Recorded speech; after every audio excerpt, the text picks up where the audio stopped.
खुलुमबाय लोगोफोर, नोंथांमोन बयखौबो आंनि बे चेनेलाव फिन खेबसे बरायनाय थाबाय। आसा खालामो नोंथांमोन बयबो मोजाङैनो दङ। आंबो बर्तमान मोजाङैनो दंथ'यो। नोंथांमोना दायो नायगासिनो दङ राजा बि ब्लग चेनेल। अन्नानै नोंथांमोना भिडिअखौ जोबजासिम नायलांगोन। बिनि उनाव नोंसोरो लाइक, शेयार, साबस्क्राइब, कमेन्ट खालामनो दाबाव।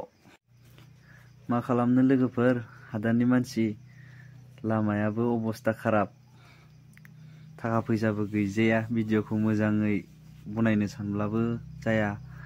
खिन्थु उनाव लोगो सासे जिरायहोनानैसो माने मबाइलखौ हमहोनाय जादों नालाय, ओंखायनो एसे भिडिअफ्रा बारा मोजां जायाबो जानो हागौ। थेवबो लोगोफोर, आसा खालामो नोंथांमोना भिडिअखौ नायनानै मोजां मोनगोन। लोगोफोर, भिउखौ नायलांबाय थादो माबायदि।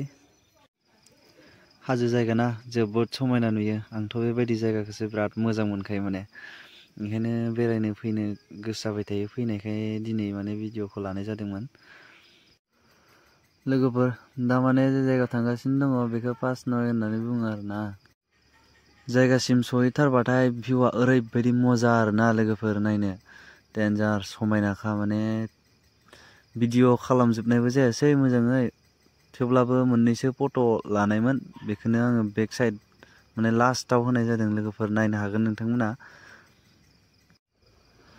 लोगोफोर, एडिटिंफ्राबो बारा मोजां जाजोबाखैबो जानो हागौ। बेफोरबायदिनि माने बारा एक्सपिरियेन्स गैया नालाय लोगोफोर, ओंखायनो बारा थिगबो जाजोबा जानो हागौ। थेवब्लाबो नोंथांमोना भिडिअखौ नायनानै मोजां मोनदों होननानै आसा खालामनाय थाबाय। लोगोफोर, नै मेन भिउ बे जायगायाव मोनफैथारबाथाय ओरैबायदि आरोना, नायनो ओरैबायदि मोजां नुयो आरोना लोगोफोर। मा होनो, ओरैबायदि मोजां प्लेस बियो।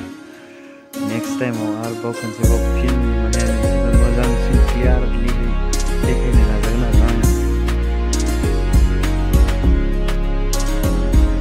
लोगोफोर, आसा खालामनाय थाबाय नोंथांमोन बयबो भिडिअखौ नायनानै मोजां मोनदों। स' नेक्स्ट टाइमाव मोजांसिन क्लियारलि देखायनो नाजागोन। माने दायो गोदाव सोरावै लानाय जाबाय नालाय, मोजांसिन क्लियारलि माने जायगानि भिडिअखौ देखायनो नाजागोन आरोना लोगोफोर। बाय बाय, लाभ इउ अल।